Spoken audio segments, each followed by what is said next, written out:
Okay, if the moon is over there, we should go that way.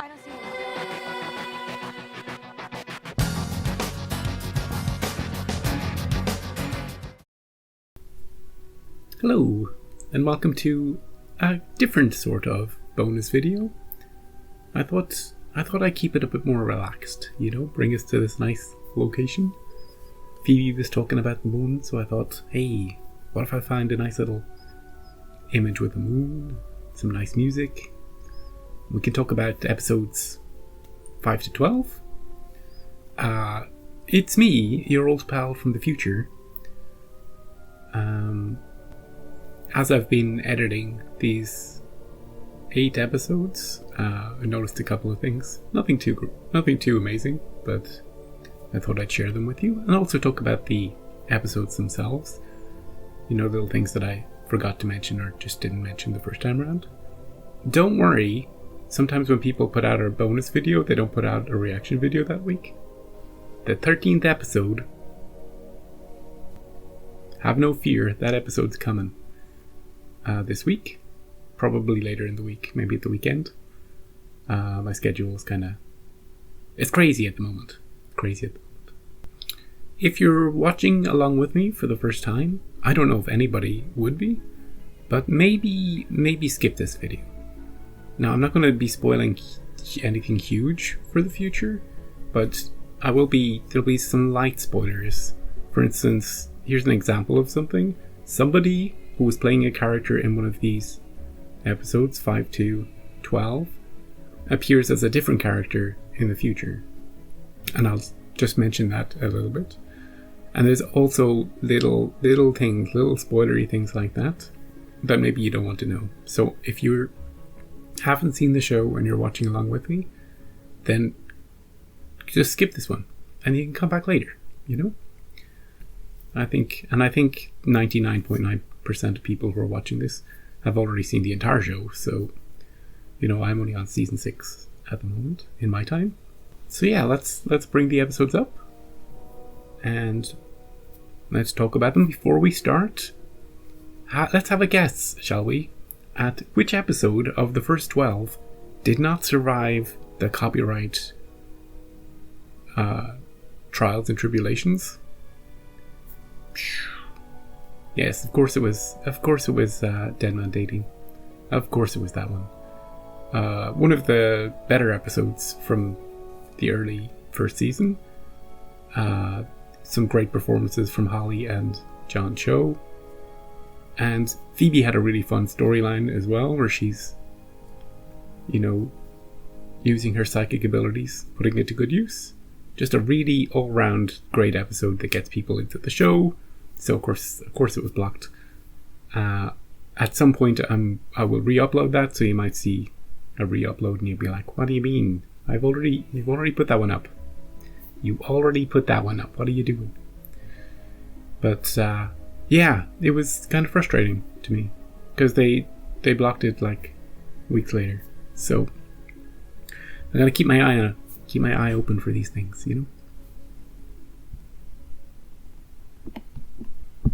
So before we get into episodes 5 to 12, just a small thing I noticed in episode 2 that I didn't notice first time around, but when I was looking at extras in episodes 5 to 12, I was like, wait a second, hang on a second, let me see if I can cross-correlate things.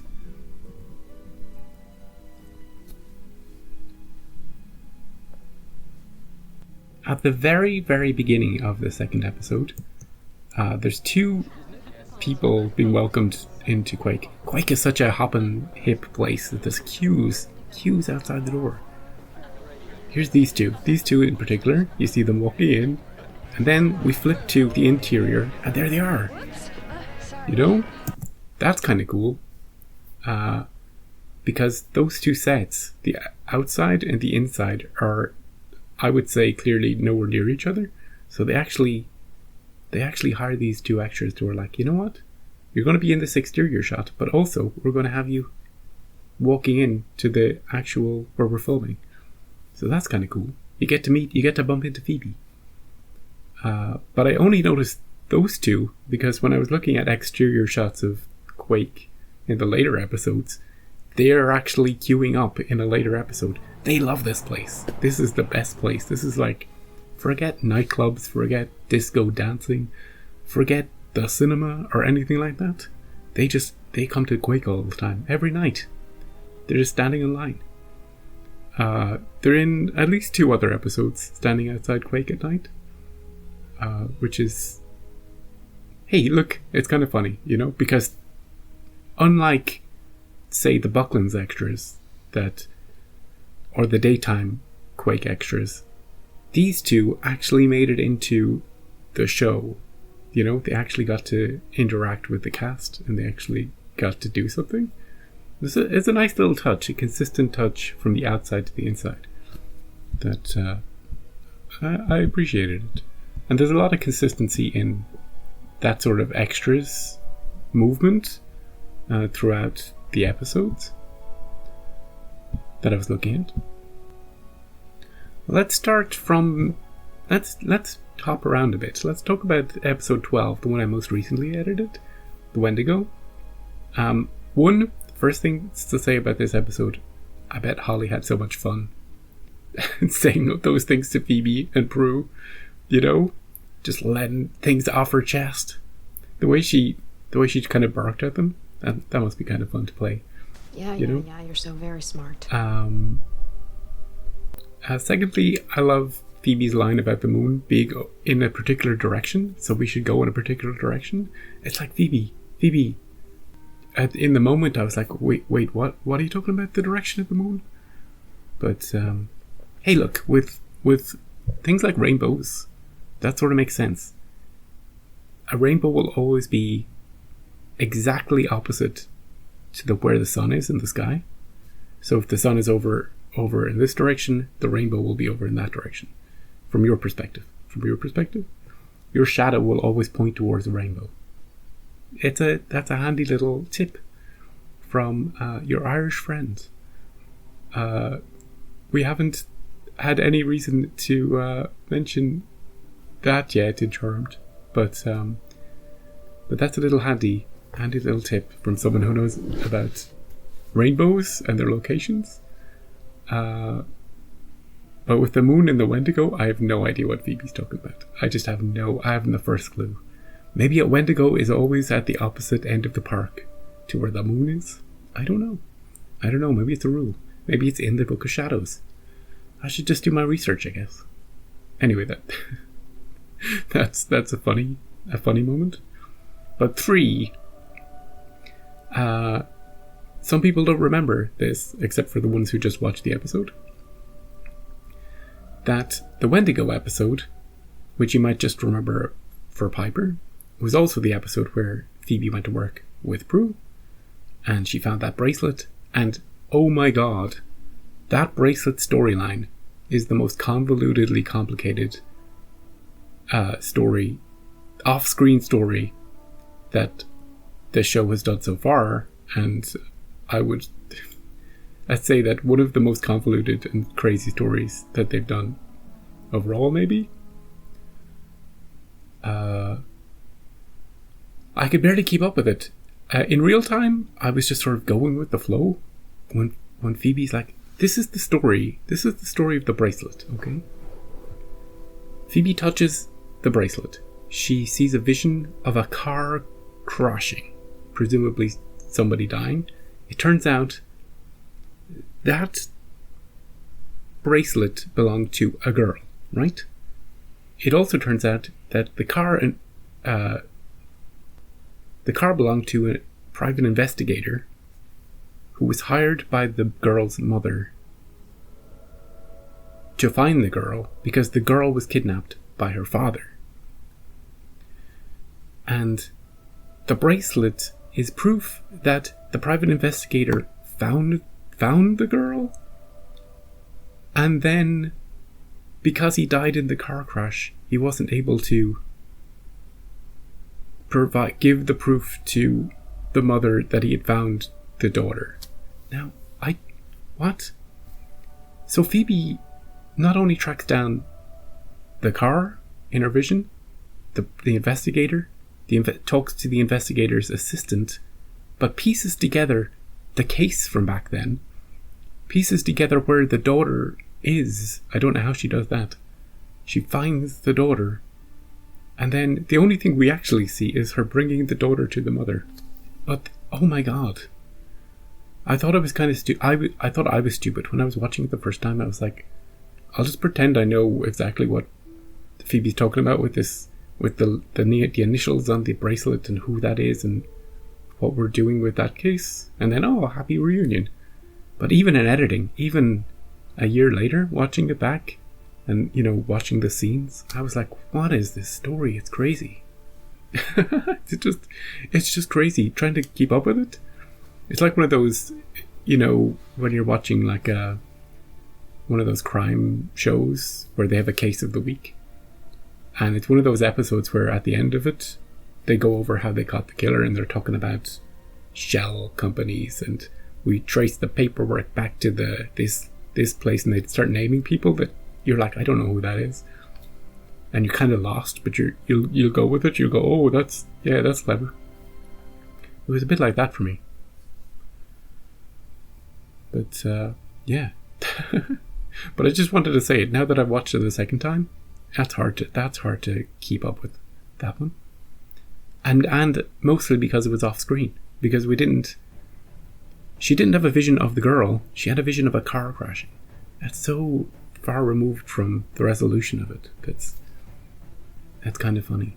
But I still do like the idea, if Phoebe were to stay working in Bucklands, that she would touch objects every week and get missions, get visions, and get that there's a show there to be made. And I think I might mention that in a later reaction. We haven't got to it yet, but I might talk about that idea, so I don't want to repeat myself.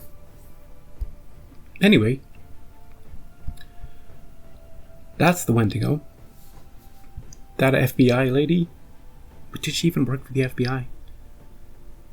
I don't even know. I don't know. She was just shady all the way through. She couldn't even act nice and normal. She was flirting with Andy like crazy, but she just wanted to kill him for his blood, his rare blood type that him and Piper have.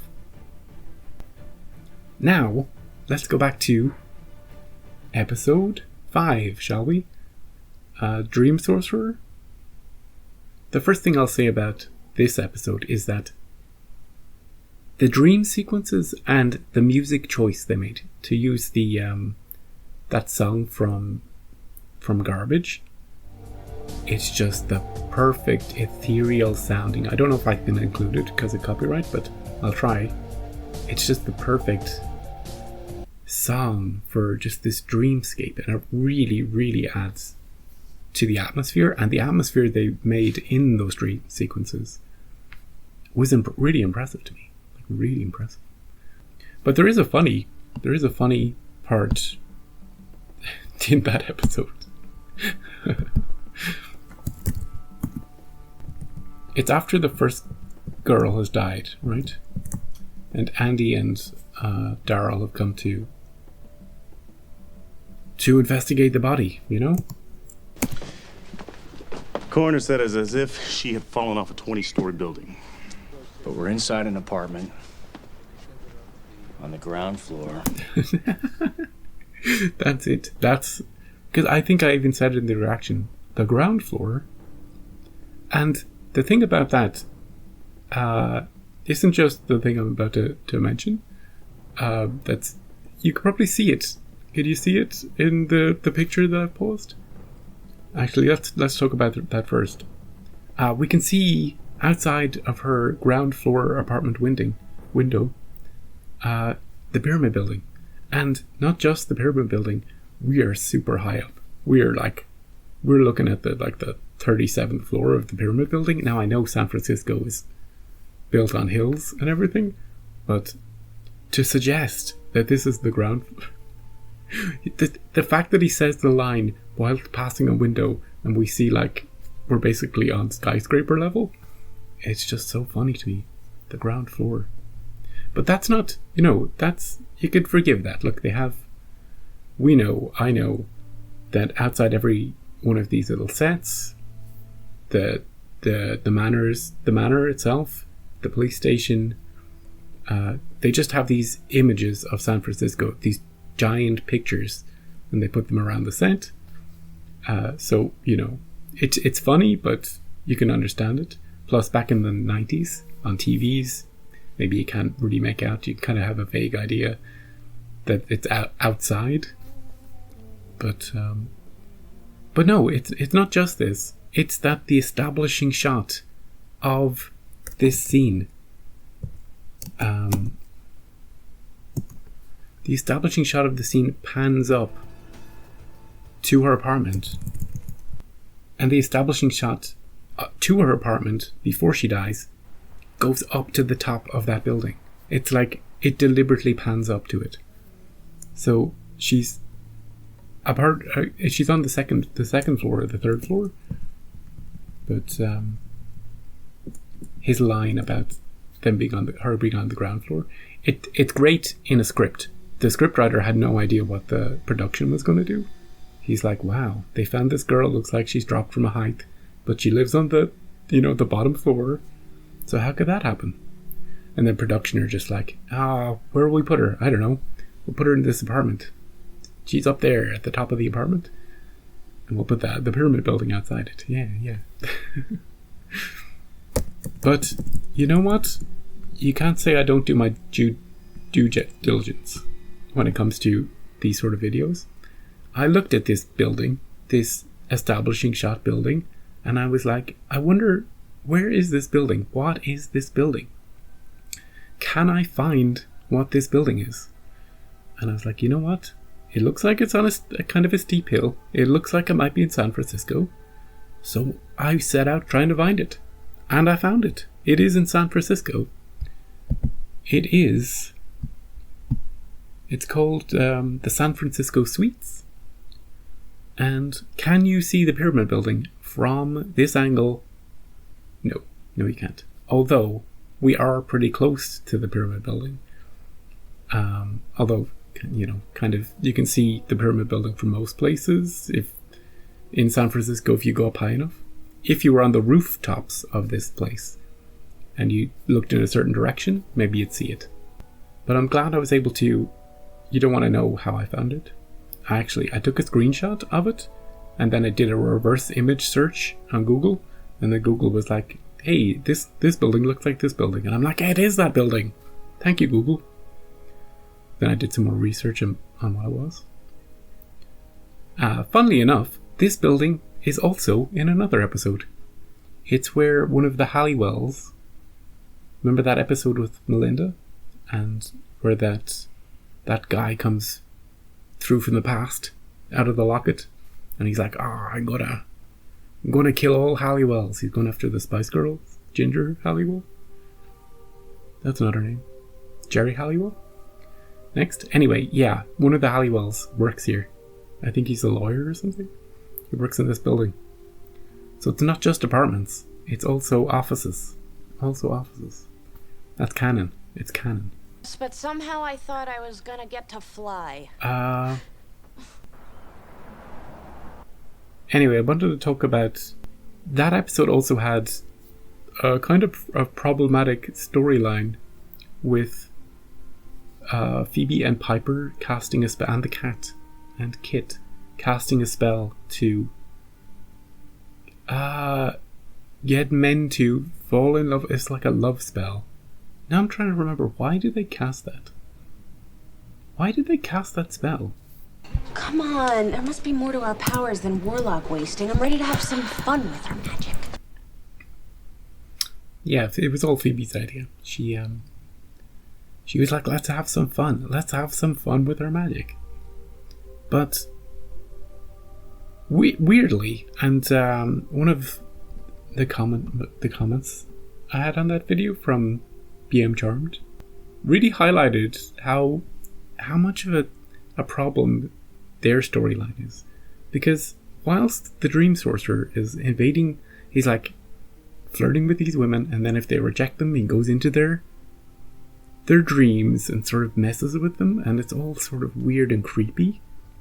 whilst he's doing that and everybody's like, oh geez, this guy's a real piece of work, you know, proves in a bath, you creep, you know, whilst that is happening, Phoebe and Piper are casting spells on guys without their knowledge, because at the end of this episode, the guys in question completely forget. They completely forget. One of these guys sleeps with Phoebe without his knowledge. Now, maybe he knows at the time, but his memory of it gets completely erased by the end of the episode. And what if Phoebe got pregnant because of that, you know? What happens then? Does she go, hey, you're the father? And he's like, what are you talking about? I've never even met you. You know, there's sort of you don't want to look too much into it. You don't want to think too much about it, because you might be like, hang on a second, did Phoebe rape that guy? You know, there's so many questions of consent. Not just in the Dream Sorcerer part of the episode, but in that part as well.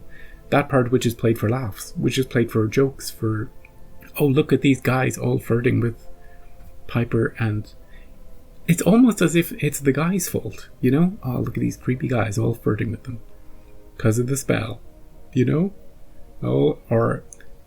They they weren't counting on all this attention, you know? It's also kind of funny. But I will say that sometimes the show does things like this, where one rule for one and another rule for another, where in one way it's seen as a joke and in another way it's seen as the worst thing ever. So be prepared for that in future. But this is one of the early examples of that. But yeah, apart from that, you know, I did enjoy that episode. That was the Dream Sorcerer aspect, the dreaming. The dreaming was funny. No. The dreaming was atmospheric and cool. He was completely evil all the way through. His voice, the way he was acting to people. And no wonder he was getting rejected, you know? He was just completely creepy. And the funny stuff about the ground floor and that apartment. Now, forget about the Dream Sorcerer. Let's talk about the wedding from hell. I don't know what you're talking about. That was just a nice episode about a wedding. Nothing weird about that. I looked in that episode. There's nothing interesting about that episode. In a way, nothing funny about it. In the background that I could see anyway at first glance.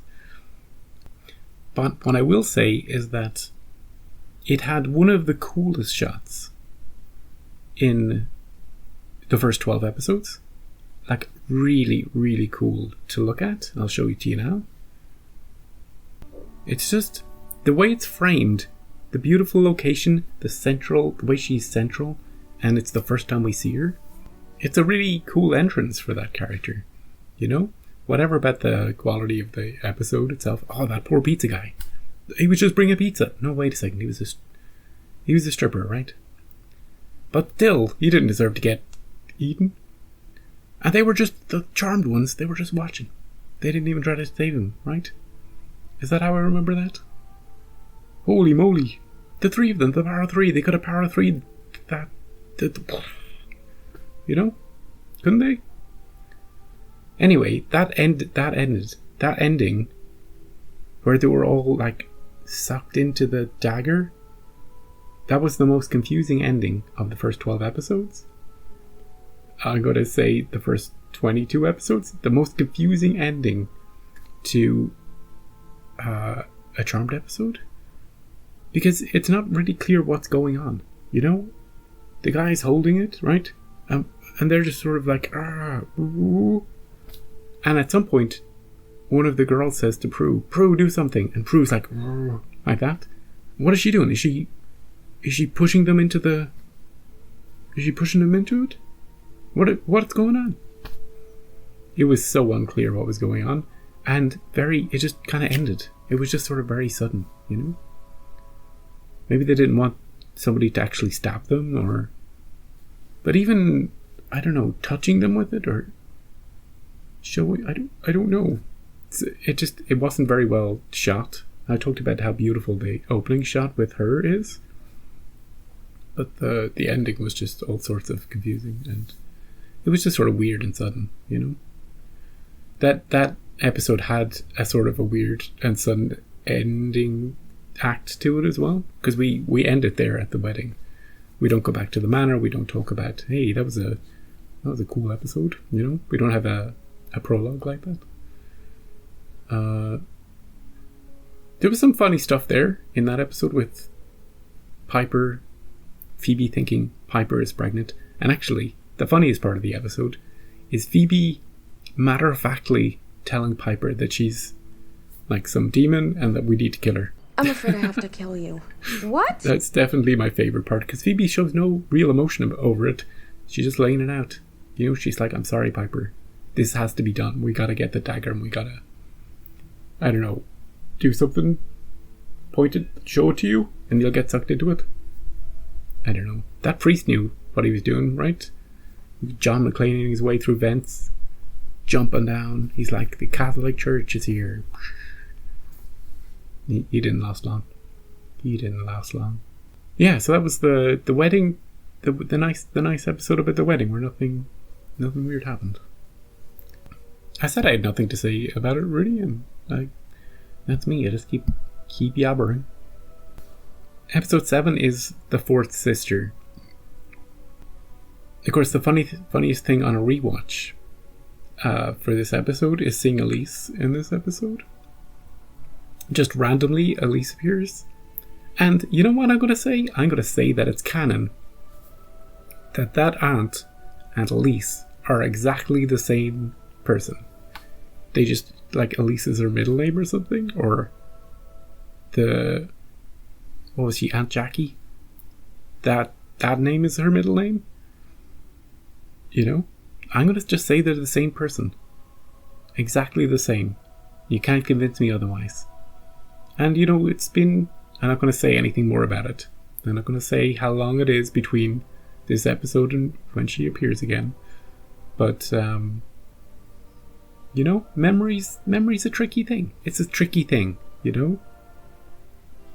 Do you remember every single person you've ever met in your life? Maybe not. Anyway, one of the nice little things about this episode that there was nothing drawn attention to this in any of the scenes, but it was there in the scenes, a picture of Aviva and her mother. Or at least I think it's her and her mother. Because we know that she is concerned about her mother. She mentions her mother. She doesn't like being with her aunt. You know, she's rebelling against all that. But in the background, in her room, is a picture of her and her mother. And I just... You know, we see it when Prue is poking around. And I just... You know, I like that. I like that little detail. And that we didn't pick it up and look at it. And it was just sort of there. It just sort of made sense in the world. It made the world feel like it would exist even if we weren't looking at it. You know? There was a bit of thought put into it. So I like that.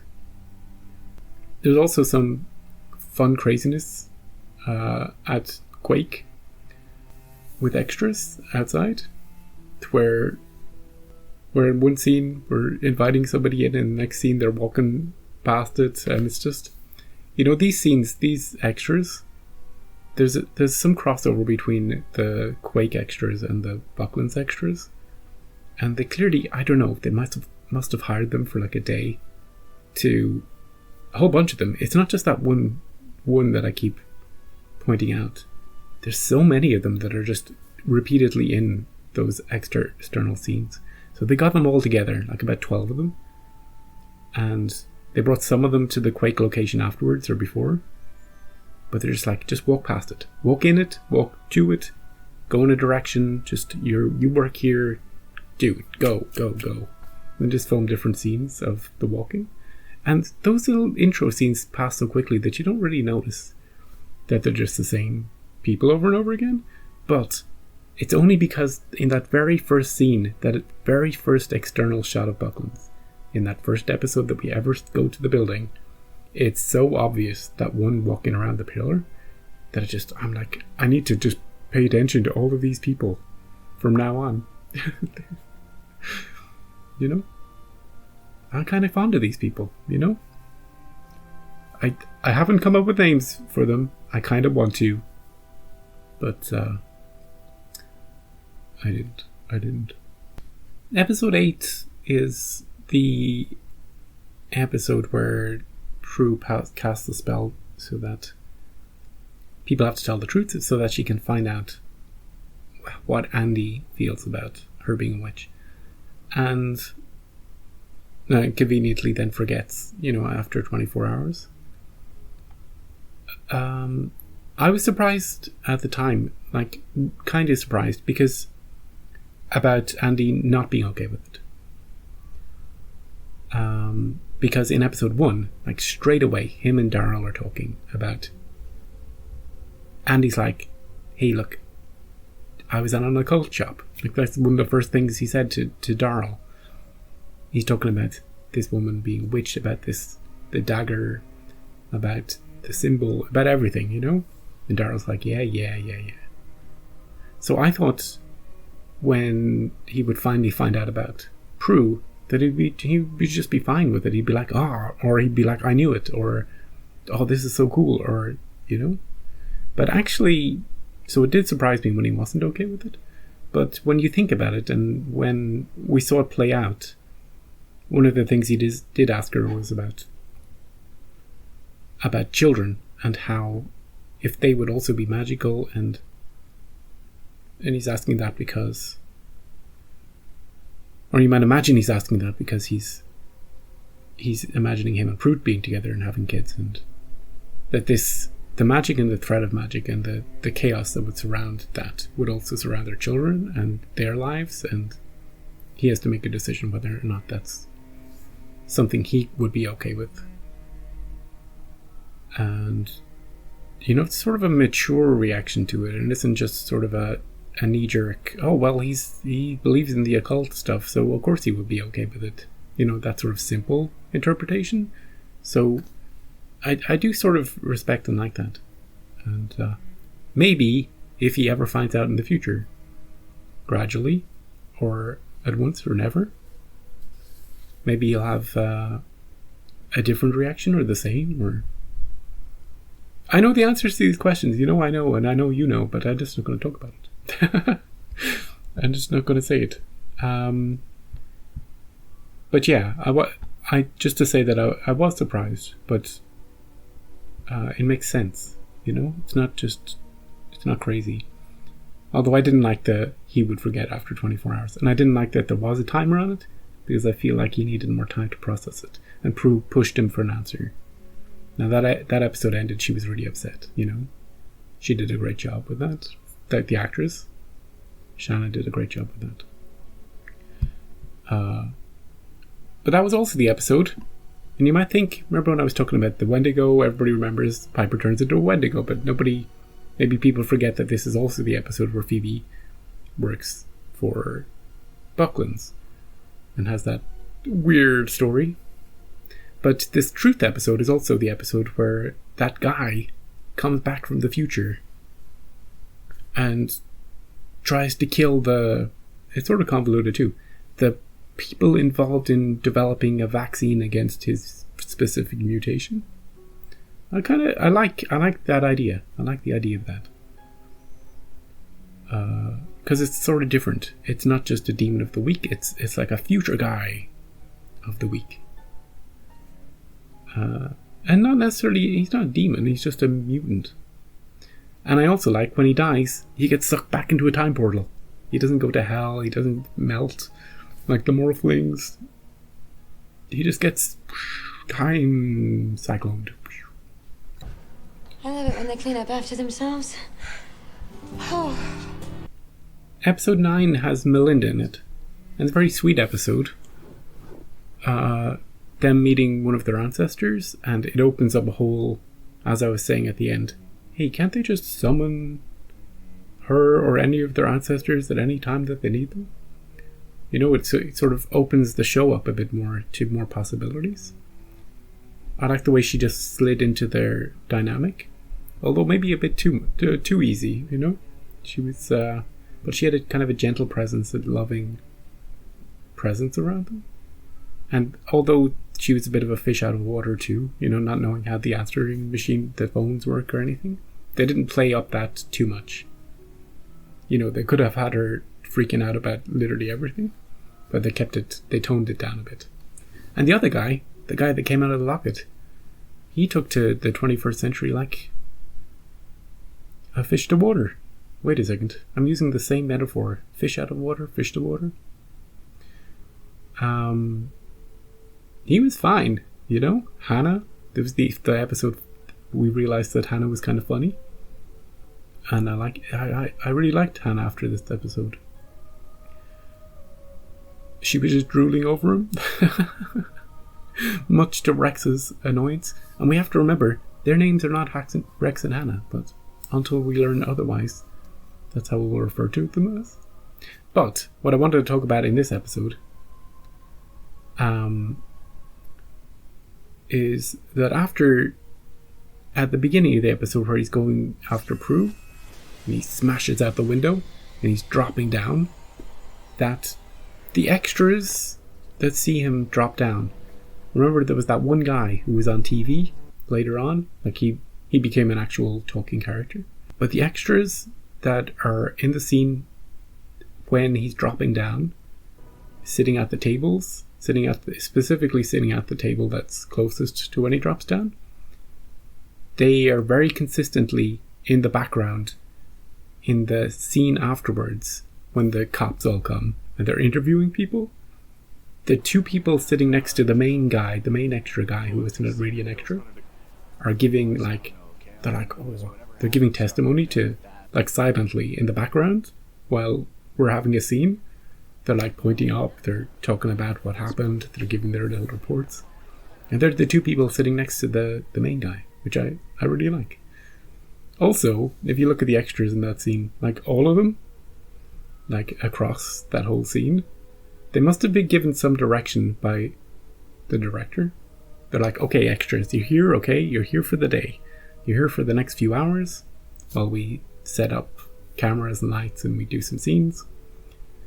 But all I want you to do in the background is, there's a hole in the window up there, right? Just imagine looking up at a hole, and you can point up at it if you want. Imagine you're talking about that you saw a guy come down. Just everybody just be on the same page. And you look, so many of the extras are just like looking up, or they're pointing, or they're gesticulating about it. It's funny. It's cool. And another cool thing is that this little place where they're being interviewed and the place where he landed is exactly where the Bucklands building exterior shots are shot. It's the exact same place. It's not a separate location. It's right in front of the Bucklands building. Now, the Bucklands building isn't the Buckland, that doesn't exist, but it's in the exact same place. So, it's all it ties in nicely. It's not jarring or anything like that. Whereas the outside of Quake and the inside of Quake are not the same place. At least as far as I know.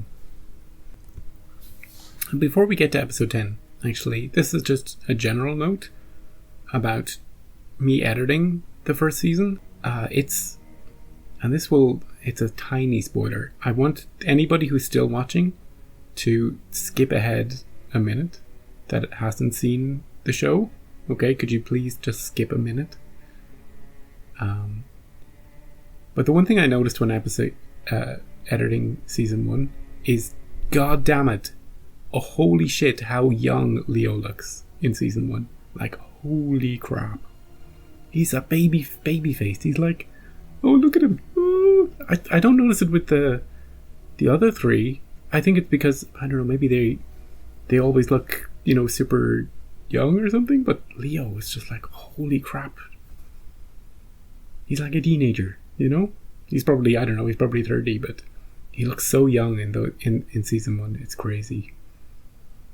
But yeah, I didn't want anybody who's, because that's kind of a spoiler that says that Leo continues past season 1. You know, that's why I wanted people to skip ahead.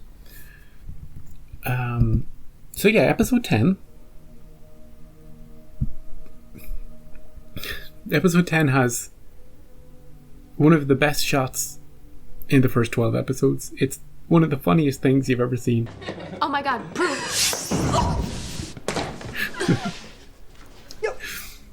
Oh, it's just so good. It's just so good.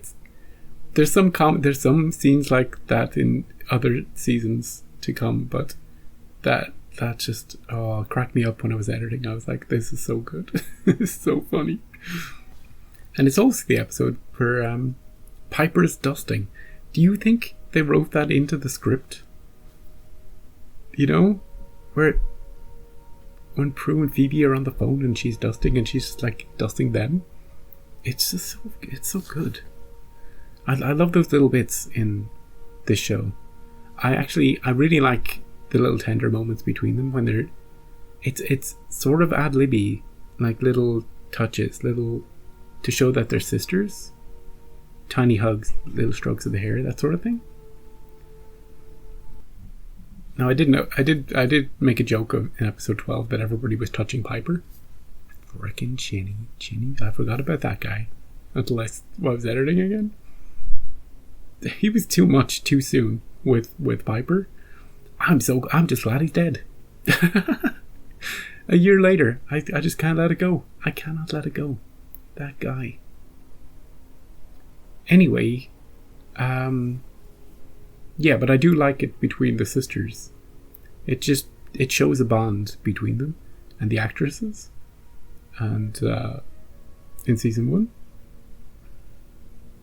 But yeah, the little duster is just great. It's just so funny. It has no right to be as funny as it is or as cute, but it's just a great touch. I don't even know what's going on at the telephone, but that's what I remember.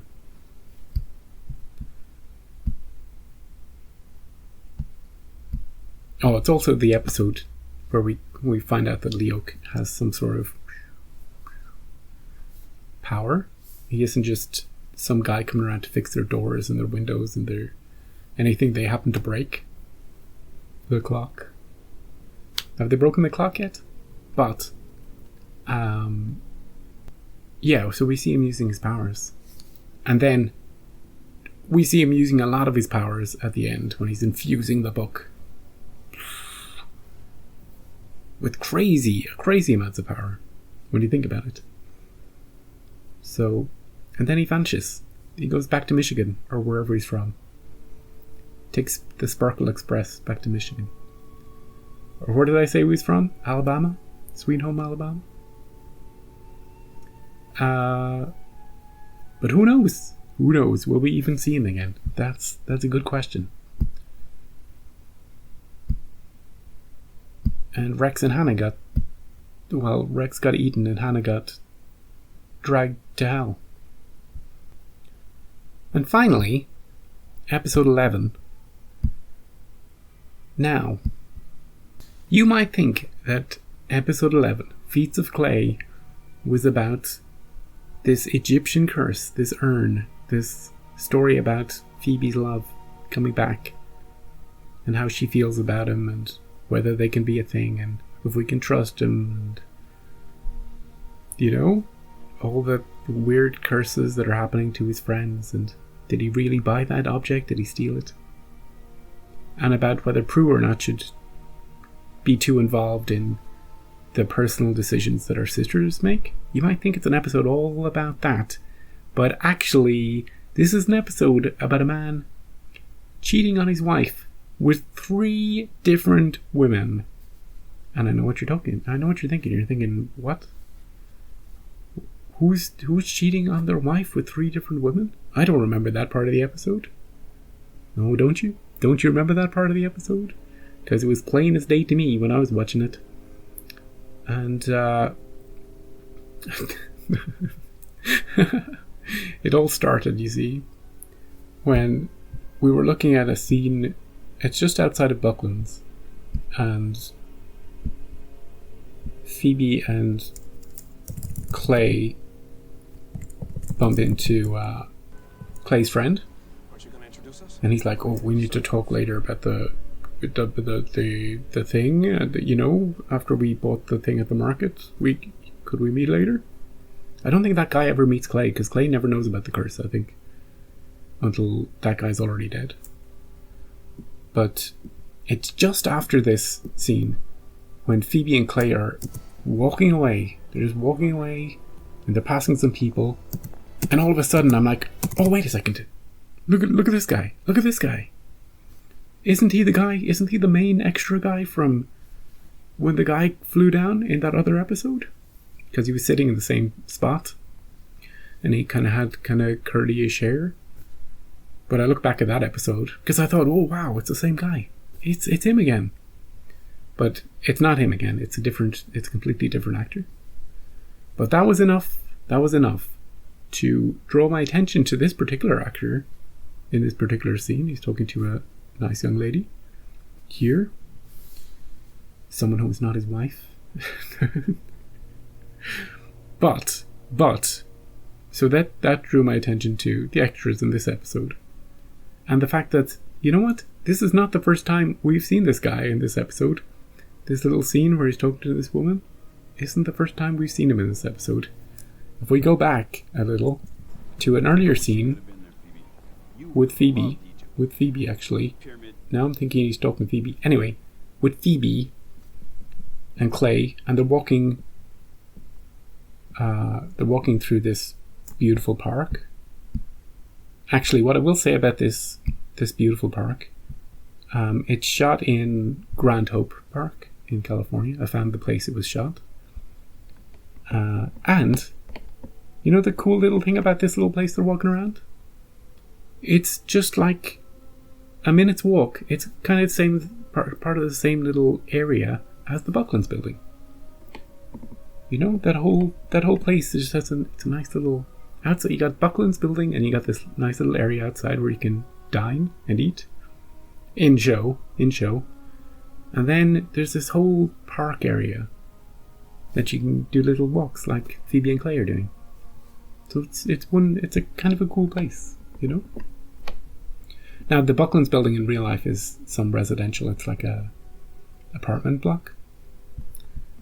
But yeah, this little cool place. Anyway, back to Phoebe and Clay walking through this park, and boom, there he is on the bench in the background. Do you see him with the curly hair?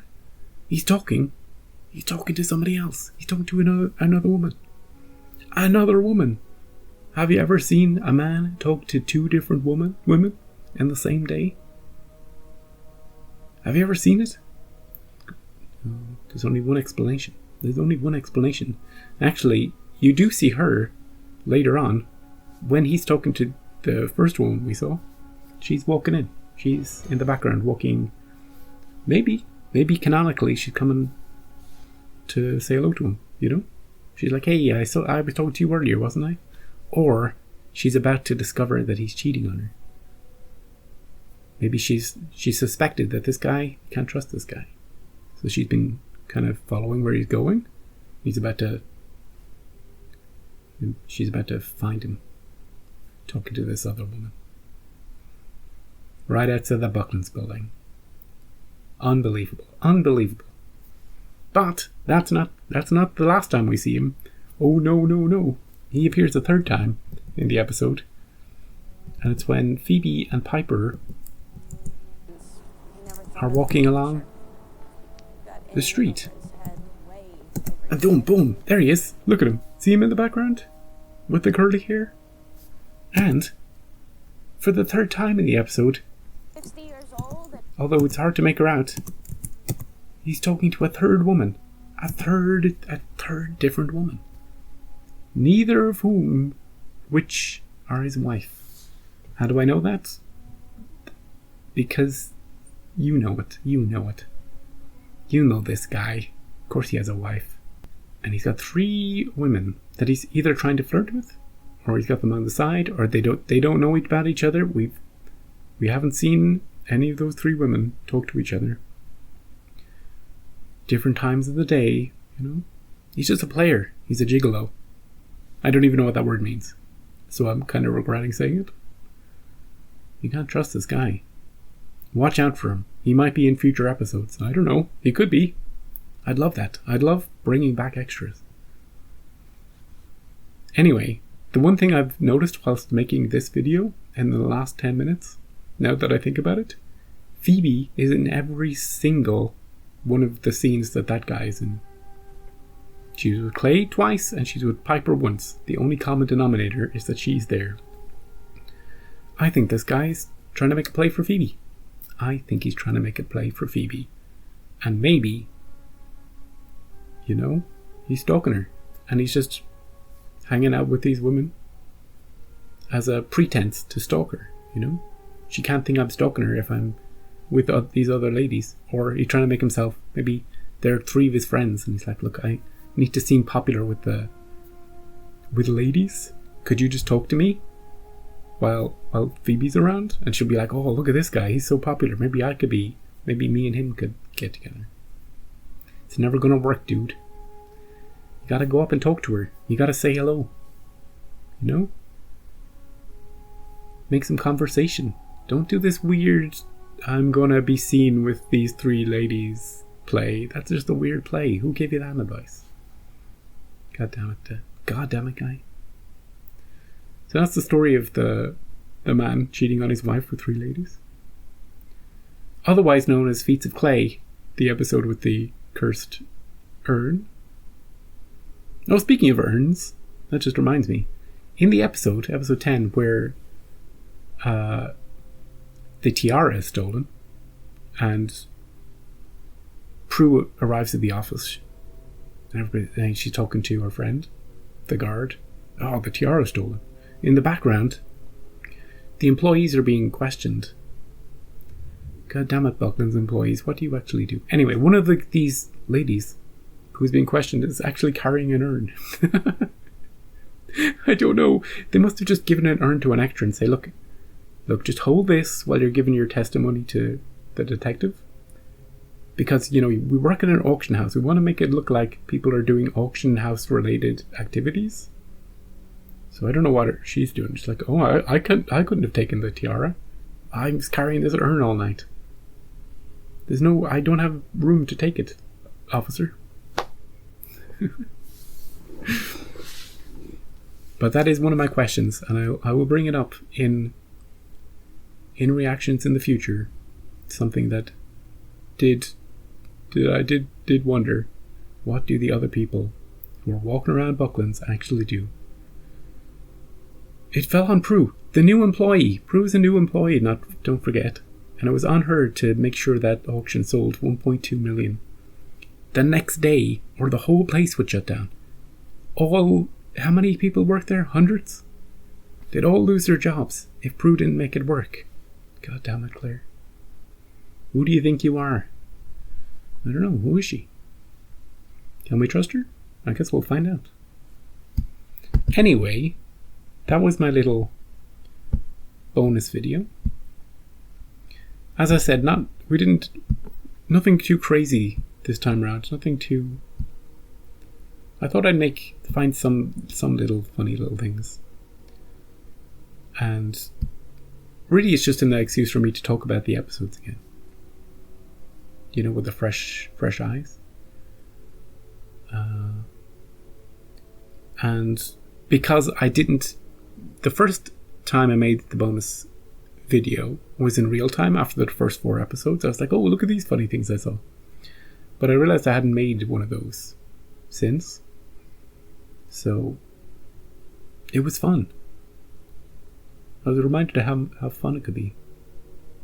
So, you know, I don't know. Do you like these kind of videos? Do you want me to keep making them as we go on? Do you want me to keep my eyes open for anything weird?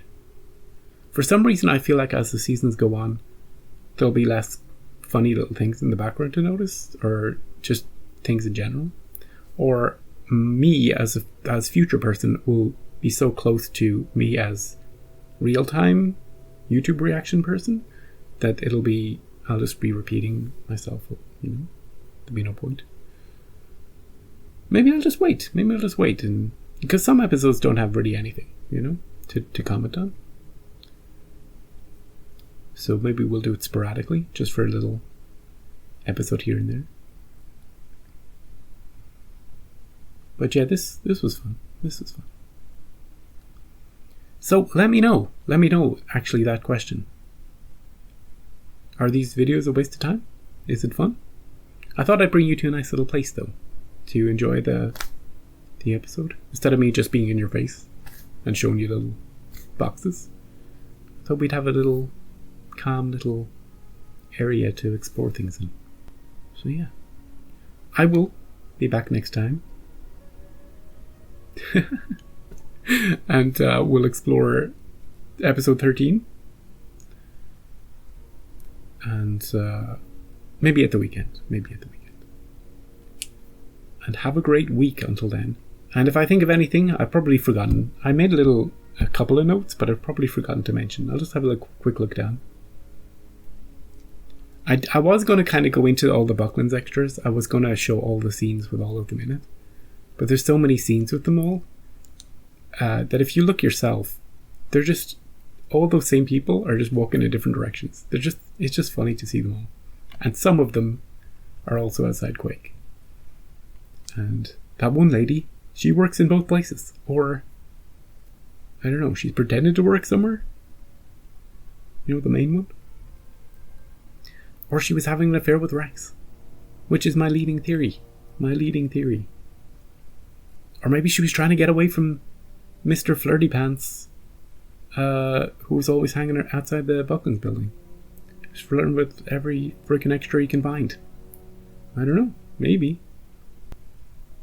Oh, and one thing I didn't mention is that in the final episode, is that in the episode with Rex and Hannah, where Rex gets killed, and he's doing the astral projection thing, it's the first time we see anything that Kit does anything kind of protective for them. Kit's like, shh. Which I liked. That. So let's keep our eyes open for Kit as well in the future. Yeah. So I'll see you in the past for another crazy reaction adventure. And look, thanks for joining me.